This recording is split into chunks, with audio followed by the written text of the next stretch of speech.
hallo zusammen. Schön, dass ihr da seid. Hi. Hallo. Hi. Ja, wer die Schulung an der European Flight Academy absolviert, erhält priorisierten Zugang zu den Cockpits der Lufthansa-Gruppe. Aber was heißt das jetzt genau? Welche Unterschiede gibt es zwischen den Airlines und welche Karriereperspektiven habe ich? Über diese Themen möchte ich gerne heute mit 3 ehemaligen Absolventen sprechen, die ganz eigene Erfahrungen gemacht haben und auch sehr unterschiedliche Wege gegangen sind. Bevor wir in das Thema einsteigen, würde ich sagen, wir machen eine kurze Vorstellungsrunde. Da ich jetzt schon am Sprechen bin, fange ich einfach mal damit an. Mein Name ist Michael Nusser und ich bin bei der European Flight Academy zuständig für den Bereich Student Pilot Management. Kurz gesagt, wir kümmern uns um all die Themen, die vor der Schulung stattfinden. Dazu gehört der Recruiting-Prozess, das Vertragsmanagement und auch die Kurseinteilung. Und dann kommen wir erst wieder in einer späteren Phase ins Spiel, wenn dann die Campusphase beginnt. Und dabei unterstützen wir unsere angehenden Absolventen dabei, möglichst schnell einen ersten Job als First Officer in der Gruppe zu finden. Über das Thema Campus kommen wir später aber nochmal zum Sprechen. Insofern würde ich jetzt gerne weitergeben an dich, Manon. Sehr gerne. Genau, ich bin Manon. Ich bin erste Offizierin bei Discover von A330. Ich habe 2018 bis 2020 meine Ausbildung bei der European Flight Academy gemacht. Also schon eine ganze Weile her. Genau, und danach hatte ich leider 2 Jahre Wartezeit, dank Corona. War dann aber eine der ersten, die wieder fliegen durfte, und zwar auf dem 320 bei Eurowings. Da war ich 3 Jahre und jetzt bin ich seit einem Jahr bei Discover auf dem A330 und fliege da Langstrecke. Ich bin Serafin von der Swiss, erster Offizier, und habe meine Ausbildung 2023 bis 2025 an der EFA in der Schweiz gemacht. Auch eine kleine Premiere, weil ich jetzt in der ersten Klasse nach Covid dann angefangen habe. Genau. Ja, hallo, ich bin der Marcel. Ich habe die Ausbildung an der EFA in Deutschland gemacht, von 2022 bis 2024 und bin jetzt erster Offizier bei der Eurowings Limited, kurz EWL. Dankeschön. Ich finde es ja schon beeindruckend, wie viel Vielfalt wir jetzt schon sehen. Und wir sprechen gerade mal über 3 von 12 möglichen Airlines innerhalb der Lufthansa-Gruppe. Ja, dann lasst uns mal drüber sprechen, was das Fliegen bei euren Airlines so besonders macht. Also vielleicht noch kurz erklärt, es gibt die Eurowings Deutschland und die Eurowings Limited. Die hat ihren Hauptsitz in Malta und die Eurowings Deutschland ist eben für Deutschland zuständig. Und das Besondere an meiner Airline ist das junge, nahbare und freundschaftliche Miteinander, das wir haben. Wir arbeiten auf Augenhöhe, haben eine flache Hierarchie und so, dass der Einstieg in die Airline richtig Spaß macht. Das, was uns operativ auszeichnet, ist unser Einsatzmodell des Wings Pattern. Das bedeutet, wir haben keine feste Heimatbasis, sondern wir werden bis zu 20 Tage an einer Eurowings-Basis stationiert und treten von dort aus unseren Dienst an. Das heißt also, das Wings Pattern ist ja schon etwas, eine Spezialität, die es speziell bei der Eurowings Limited gibt. Gibt es da trotzdem auch Übereinstimmungen mit der Eurowings Deutschland? Ja, genau. Also wir fliegen alle Ziele genauso an wie die Eurowings Deutschland. Das ist immer bedarfsabhängig, wo wir dann stationiert werden. Und zum Beispiel sind wir mal 20 Tage in Düsseldorf oder auch 20 Tage mal in Palma stationiert. Sind wir saisonabhängig. Serafin, wie sieht es denn bei der Swiss aus? Welche Besonderheiten gibt es da zu erwähnen? Also in erster Linie würde ich sagen, das ist auch ein extrem familiäres Umfeld, das man hat. Ein sehr wertschätzendes Umfeld. Man geht sehr gerne auch mal die sogenannte Extrameile, arbeitet auch zusammen. Es ist auch eine sehr junge Crew teilweise, sehr junge Maître de Cabines, also sehr junge Purser, die unterwegs sind. Und ich glaube, es ist einfach was Spezielles, weil Flag Carrier, viele Emotionen, geschichtsträchtige Airline. Man fühlt sich unglaublich wohl in der Airline. Man spricht ja auch immer von der Swissness. Wie fühlst du die denn in deinem Alltag? Also man spürt schon, dass die Geschichte durch die ganze Firma zieht. Und ich glaube, es gibt auch einen positiven Stolz, dass man für die Swiss fliegen darf. Es ist einfach, es zeichnet sich eben als Flag Carrier aus. Man ist in Zürich, man operiert in Zürich. Man trägt diese gesamte Geschichte und auch die Traditionen mit. Und also man spürt es von Anfang bis Ende, das kann ich so sagen. Und man hat immer die wunderschönen Alpen im Hintergrund. Oh ja, also An- und Abflug von Zürich ist immer eine schöne Szenerie, falls es keine Wolken hat. Und du, Manon, du fliegst ja für die Discover, für eine Airline im Leisure-Bereich, Kurz- und Langstrecke. Du bist mittlerweile auf der Langstrecke angekommen.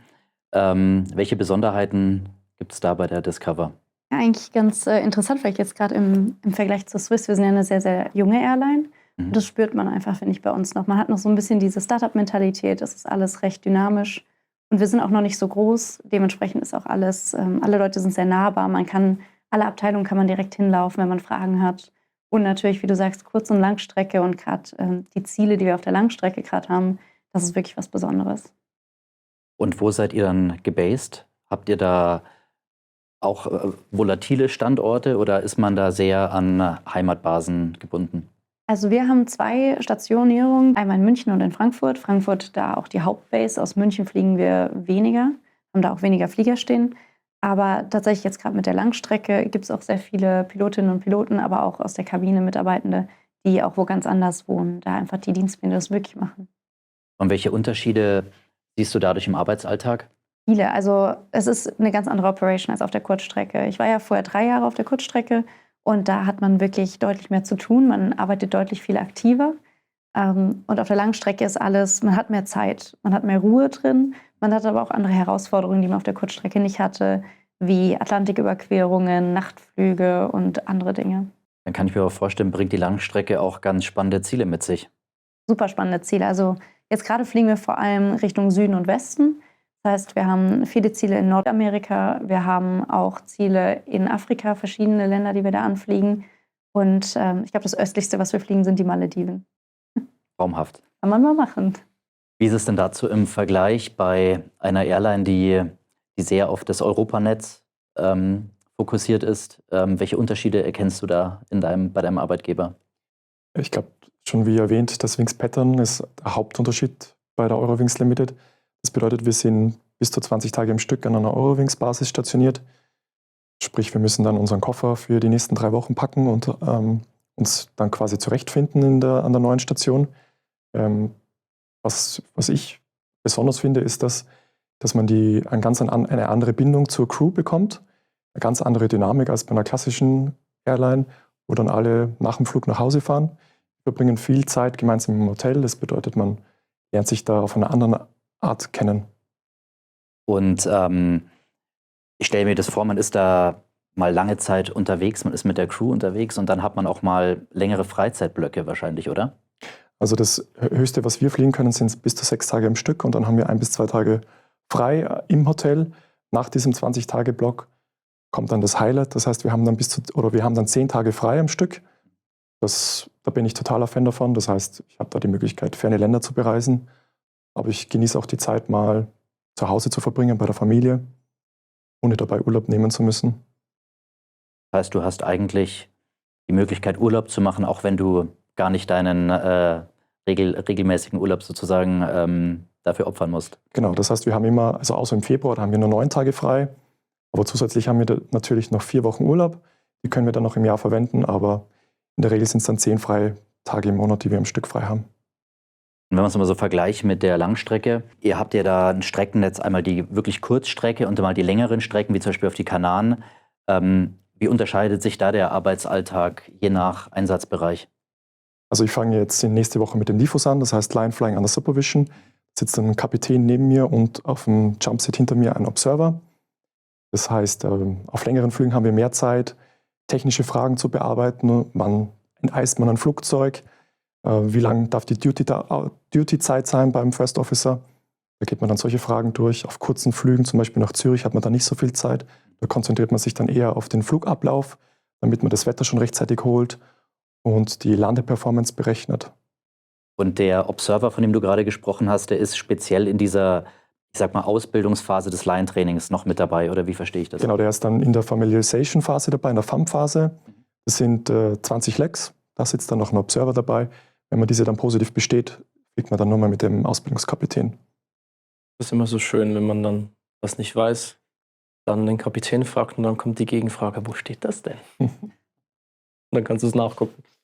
Ja, da freue ich mich schon drauf. Ja.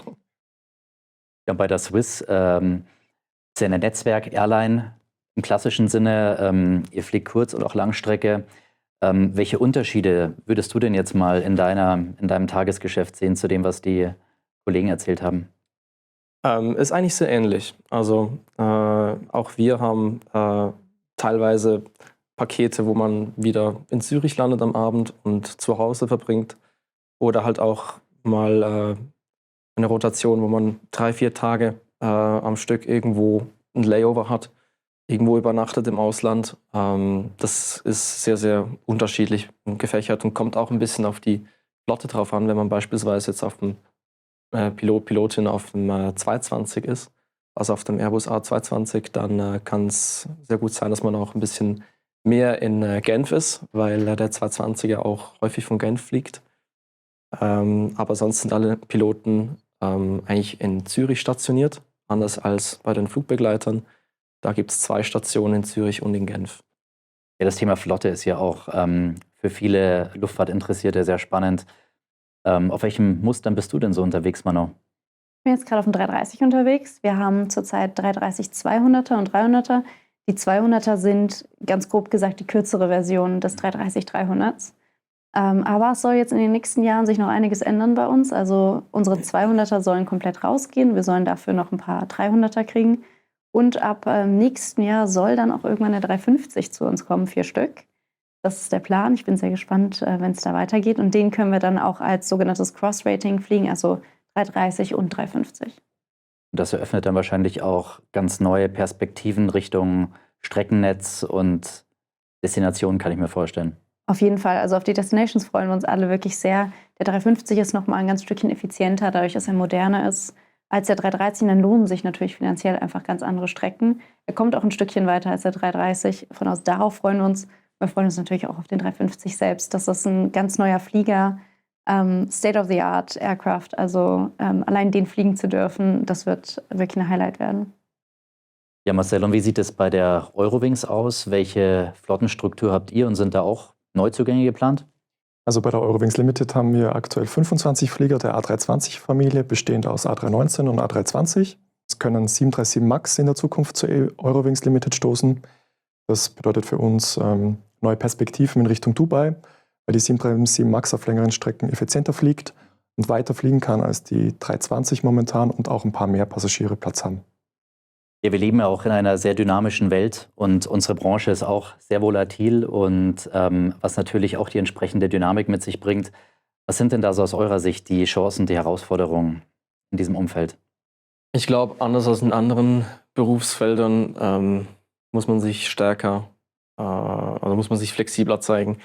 Es ist sehr viel Flexibilität und auch Verständnis gefordert, weil es gibt sehr viele Leute, sehr viele Stellen, die versuchen, so effizient und so gut wie möglich zusammenzuarbeiten. Und manchmal funktioniert es einfach nicht so, wie man es geplant hat. Und da muss man auch im Hinterkopf halten, dass wahrscheinlich alle Beteiligten ihr Bestes versuchen, um es möglich zu machen. Und da muss man sich auch bewusst sein, dass man selbst ein wichtiger Baustein davon ist. Gerade jetzt beispielsweise bei uns hieß es auch am Anfang der Ausbildung, ihr werdet wahrscheinlich nach Deutschland geschickt. Namentlich nach München und nach Frankfurt für das Type-Rating, weil die Swiss so viel Zulauf hat, dass die Kapazität tatsächlich auch ein Thema wird. Und dass man dann gesagt hat, wir arbeiten verstärkt jetzt mit Lufthansa zusammen und dass die Lufthansa eigentlich uns als Airbus A320 Pilotinnen und Piloten für die Swiss ausbildet. Dass man da eigentlich die Synergien von beiden Seiten nutzt. Und gerade sowas beispielsweise ist dann auch, wenn man natürlich erfährt, so, ja, in 3 Wochen geht's los, aber vielleicht nicht da, wo man sich vorgestellt hat, dass man auch da die Vorstellungen und alle mentalen Modelle, die man schon gemacht und gebildet hat, dass man das alles nochmal umstellen kann, weil jetzt heißt es, wir gehen ins Ausland, wir müssen viel pendeln, wir brauchen viel mehr Zeit einfach auch, um uns einzurichten, um uns zurechtzufinden, neue Airline, auch neue Kultur. Ja, also im Großen und Ganzen miteinander. Teamwork makes the dream work, wie man so schön sagt. Hast du auch schon sowas Ähnliches erlebt? Auf jeden Fall, also vor allem jetzt gerade bei meiner Zeit auf Kurzstrecke war es so, dass wir für Eurowings oder mit Eurowings Wetlease für Lufthansa geflogen sind im Winter. Das heißt, wir haben Strecken bedient, die die Lufthansa normalerweise bedienen würde. Da man mit Eurowings ja eher Ferienziele angeflogen ist, ist da der Bedarf im Winter einfach ein bisschen geringer. Die Lufthansa selbst fliegt ja sehr, sehr viele Städte an, also viele so Business-Ziele. Und dementsprechend hatten wir mehr Kapazitäten und haben da einfach auf bestimmten Strecken ausgeholfen. Jetzt auf der Langstrecke ist es so, dass wir auch einige Ziele von der Lufthansa übernommen haben. und uns aber auch zum Teil Strecken teilen. Ich habe jetzt so als Beispiel, haben wir vor einigen Monaten die Strecke nach Philadelphia uns geteilt. Mit der Lufthansa sind wir an bestimmten Wochentagen geflogen und die. Also man hilft sich da aus, wo man mehr Kapazität hat, wie jetzt auch bei dir mit dem Training. Ich finde auch den Satz sehr schön, den du gesagt hast. Quasi gemeinsam sind wir stark. Es zeigt sich dann auch in solchen Beispielen, wenn man sozusagen das Tagesgeschäft gemeinsam koordiniert und durchführt. Genau, auch innerhalb der Airlines, auch selbst jetzt gerade, weil wir über das Thema Dynamik gesprochen haben, hatte ich jetzt auch letzten Beispiel, dass wir eigentlich erst gegen 18.55 Uhr rufbereit, also Check-in hatten für unseren Flug und vorher angerufen wurden von der Crewplanung, weil es halt ein sehr dynamisches Geschäft ist, also wir arbeiten ja alle in einer sehr dynamischen Branche und dass sie einen früheren Flug berädern mussten, der jetzt wieder umgekehrt war. Wir mussten dann den Flieger übernehmen und da wurden wir halt angerufen, ob wir es auch schaffen würden, Stunde 50 früher da zu sein. Und dann halt statt nach Kenia sind wir dann in die Dominikanische Republik geflogen.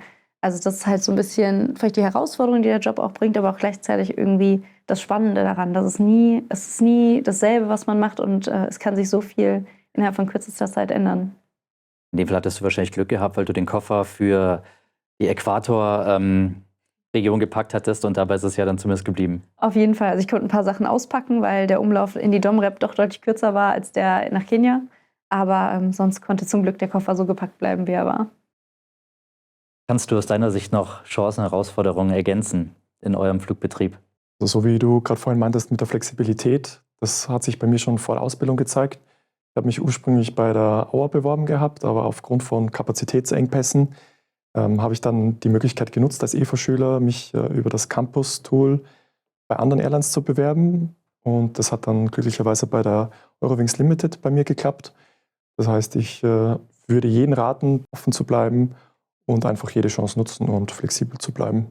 Ein guter Punkt, den du ansprichst, denn einer unserer Vorteile ist ja, dass der Großteil der Selektion vorgezogen ist. Also das Lufthansa Group Assessment ist sozusagen gültig für alle Airlines innerhalb der Gruppe und dadurch muss man dann ja beim Bewerbungsprozess eher nur noch einen kleineren Airline-Fit machen. Wie kannst du das bestätigen? Ja genau, da gibt es dieses Campus Plus Tool, da hat jeder Zugriff, jeder EVA-Schüler hat darauf Zugriff. Das sieht dann die Kapazitäten der einzelnen Airlines. Es wird dann auch nach jedem Campus-Event ein PDF hochgeladen. Da stehen dann genauere Infos über Flotte, über Auswahlverfahren. Bei mir zum Beispiel war es jetzt so, bei der Eurowings Limited musste ich nochmal die letzte Stufe durchführen. Das war ein Interview. Der Rest wurde dann quasi anerkannt von meiner Vorauswahl bei der Auer. Und da habe ich dann natürlich die Chance genutzt und mich bei der EWL beworben. Und über dieses Campus-Tool, da sind ja die Stellen ausgeschrieben. Da haben wir auch immer wieder Stellen, die exklusiv nur für EVA-Graduates ausgeschrieben sind. Also die sind der Öffentlichkeit gar nicht zugänglich, was ja auch nochmal einen Vorteil bietet, wenn man in der Bewerbungsphase ist. Ja genau, es ist ja so, dass die EVA-Schüler Priorität haben gegenüber externen Bewerbern bei jeder Lufthansa Group Airline. Es war vor kurzem so bei der Swiss, dass da nur eine Ausschreibung stattfand für EVA-Schüler, bevorzugt vor den externen. Und das sehe ich als klar positiv, wenn man die Ausbildung bei der EVA abschließt, dass man da bevorzugt wird. Neben dem Campus-Tool zählt zu unserem Campus-Programm auch die Events. Da bieten wir mehrmals im Jahr Campus-Events an, zu denen wir unsere Airlines einladen, die dann auch deren Programme vorstellen, die Ansprechpartner und auch mal verdeutlichen, was haben wir denn für Jobperspektiven der näheren Zukunft. Manon, du warst auch schon bei solchen Campus-Events. Wie hast du die empfunden? Wir hatten damals, ich glaube, das war 2019, ein Campus-Event bei uns in Rostock-Lage. Und es war wirklich super informativ. Es war wirklich sehr, sehr schön. Da waren mehrere Airlines, die haben sich kurz vorgestellt, ihre Zukunftspläne, ihre Flotte einmal vorgestellt. Man konnte einfach da ein paar Kontakte knüpfen und schon mal mit den Leuten, die da auch zum Teil für die Einstellung selbst verantwortlich waren, mit denen einfach schon mal reden und einfach da vielleicht auch mal eine Visitenkarte oder so mitnehmen, dass man sich bei denen melden konnte. Im Endeffekt, die Predictions, die wir bekommen haben, haben dann doch nicht gestimmt, war aber natürlich auch eine Ausnahmesituation mit Corona. Aber es war trotzdem einfach schön, mal wirklich sehen zu können, was sind die Pläne für die nächsten Jahre und dass man auch wirklich gewollt ist und dass wirklich die Airlines auf einen zukommen und sagen, hey, wir wollen euch, wir brauchen euch und hier habt ihr die Kontakte, falls ihr irgendwelche Fragen habt. Jetzt ist es ja so, wir haben grundsätzlich zwei verschiedene Schulungsmodelle. Einmal die Schulung in Deutschland mit dem Campus-Konzept und in der Schweiz haben wir noch eine Besonderheit. Da kann man sich ja bereits vor Schulungsstart bei einer der Schweizer Airlines, Swiss oder Edelweiss, auf einen sogenannten Rahmen- und Darlehensvertrag bewerben. Also man hat sozusagen diesen Airline-Fit schon vor der Ausbildung. Serafin, du bist ja auch in den Genuss von einer solchen Rahmen- und Darlehensvereinbarung gekommen. Kannst du mal erzählen, was da so die Unterschiede in der Schweiz sind? Also es fängt eigentlich schon vor dem gesamten Assessment bei der Lufthansa Group an. Bei uns gibt es die sogenannte Vorschulung, wo man auch entscheidet, ob man vielleicht auch tauglich ist für Militärpilotin, Militärpilot. Dieses Programm heißt Sphere. Und wenn man da die vollumfängliche Empfehlung kriegt, dann hat man schon den ersten Benefit, dass man den DLR-Test nicht mehr machen muss, also die erste Stufe, weil es ungefähr dasselbe beinhaltet und dasselbe testet. Und dann ist es so, dass eigentlich die gesamte Selektionsphase, also das LAG-Assessment und so weiter, schon eher individuell abgestimmt ist auf die Airlines, also auf Swiss oder Edelweiss. Also die Gespräche, die geführt werden, das sind dann auch direkt Vertreterinnen oder Vertreter von der jeweiligen Airline, wo man sich beworben hat, um so den gesamten Prozess auch ein bisschen effizienter zu gestalten, so dass man dann am Schluss, dass die Airline dann am Schluss entscheiden kann, ob sie dir ein Darlehen anbieten möchte oder nicht, und dass du so dann mit Unterstützung in die Ausbildung startest. Das heißt also, man hat die Möglichkeit, entweder über diesen Sphere-Weg oder über das DLR-Zertifikat sich zu bewerben. Man hat den zweiten Assessment-Schritt, das Group Assessment, und das wird dann schon so ein bisschen mit den Airline-Spezifika sozusagen erweitert. Und wenn dann dieser Airline-Fit stattgefunden hat, spürst du das auch während der Ausbildung bereits, diese Airline-Verbundenheit? Definitiv, ja. Also weil auch die Ausbildung mehrheitlich in der Schweiz stattfindet, also mit der kleinen Ausnahme, dass wir auch nach Goodyear gehen für eine Flugphase, sind das häufig auch Instruktorinnen und Instruktoren von der Swiss oder von Edelweiss, die uns unterrichten. Also es fängt schon früh an. Also man sieht überall die Einbindung von Swiss und Edelweiss durchgehend von Anfang bis Ende, ja. Und bei dir, Manon, du bist ja nach deiner Ausbildung bei der Eurowings gestartet. Wie muss ich mir da den Bewerbungsprozess vorstellen? Wir hatten tatsächlich schon während der Ausbildung eigentlich die Zusage der Eurowings bekommen. Das heißt, es ging tatsächlich super schnell. Wir waren da direkt eingebunden, mussten auch nur noch dann ein Interview führen. Nach Corona haben wir dann nochmal eins geführt, einfach nach 2 Jahren, dass man nochmal so ein Gesicht vor Augen hatte. Und dann ging das schon direkt los. Und jetzt auch bei meinem Wechsel, ich bin ja von Eurowings jetzt zu Discover, also Lufthansa Group intern gewechselt, ging das sehr, sehr einfach. Also wir haben nur noch den letzten Tag des Auswahlverfahrens machen müssen. Das heißt Interviews, Gruppenspiel, einen persönlichen Fragebogen, so einen Persönlichkeitsfragebogen. Einfach, dass die Airline einen nochmal kennenlernen kann. Und das hat es natürlich deutlich vereinfacht, dass man halt nur die letzte Stufe machen musste und nicht alle 3 Stufen wieder von vorne. Das ist auch ganz spannend, weil du gesagt hast, du hattest schon relativ zu Ausbildungsende schon gewusst, dass es zu Eurowings geht. Wir bieten ja auch ein Eurowings-Förderprogramm an. Dabei kann man sich schon während der Theoriephase bei der Eurowings bewerben. Man hat dann auch durch die Ausbildung begleitet schon einen gewissen Company-Touch. Und da bildet es den Vorteil, dass wenn man mit der Schulung fertig ist und der Bedarf besteht, hat man sehr gute Chancen, auch schnell ins Type-Rating starten zu können. Sehr cool, ja, das gab es bei mir leider noch nicht, aber es klingt auf jeden Fall sehr gut. Ja, ist auf jeden Fall was Neues. Jetzt seid ihr alle als First Officer bei euren Airlines gestartet. Wie sehen denn da so die Karriereoptionen aus? Also ist das überall, ich frage mich, ob das überall der klassische Werdegang ist. Man startet als FO, wird Kapitän. Wie ist es bei der Eurowings? Ja, genau. Also der klassische Werdegang ist, man startet als First Officer. Und bei der Eurowings Limited ist es so, dass es relativ schnell zum Upgrade kommen kann, wenn man die 3000 Blockstunden erreicht hat. Das heißt, man fliegt im Jahr zwischen 600 bis 800 Blockstunden, wenn man viel fliegt. Das bedeutet, nach 4 bis 5 Jahren hat man schon die Möglichkeit bei der Eurowings Limited für das Kapitäns-Upgrade. Darüber hinaus gibt es auch noch viele First Officer bei uns, die am Boden tätig sind, als Ground Instructor, die dann zum Beispiel Themen unterrichten wie aus dem OMA, also rechtliche Dinge. Oder aber auch, man kann auch im Simulator-Instructor werden. Genau, das sind so die Möglichkeiten bei der EWL. Also sprich, man hat bei euch die Möglichkeit, sehr schnell zum Kapitän auf die linke Seite sozusagen rüber zu rutschen. Und man hat die Möglichkeit, auch darüber hinaus Bodentätigkeiten, Instructor-Tätigkeiten zu verfolgen. Genau, im Vergleich zu anderen Lufthansa Group Airlines geht das Kapitäns-Upgrade bei der Eurowings Limited relativ schneller.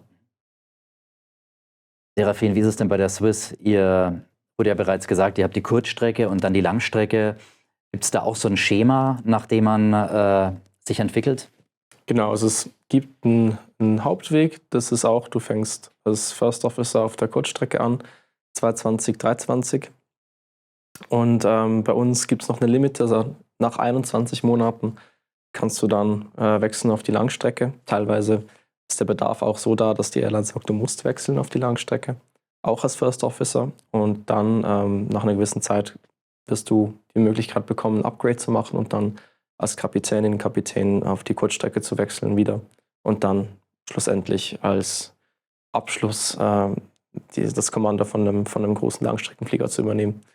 Und auch bei uns gibt es sehr viele andere Möglichkeiten, wenn du nebenbei noch etwas anderes machen willst, wie du schon wunderschön gesagt hast, eben Fluglehrerin, Fluglehrer, Ground Instructor, Sim Instructor, Fluglehrer bei der EFA selbst oder dann schon bei der Airline im Simulator oder auch im Backoffice, Management, Teamleader. Also da sind sehr viele Sachen ausgeschrieben, immer wieder im Intranet, wo man nebenbei noch seinen Horizont ein bisschen erweitern kann.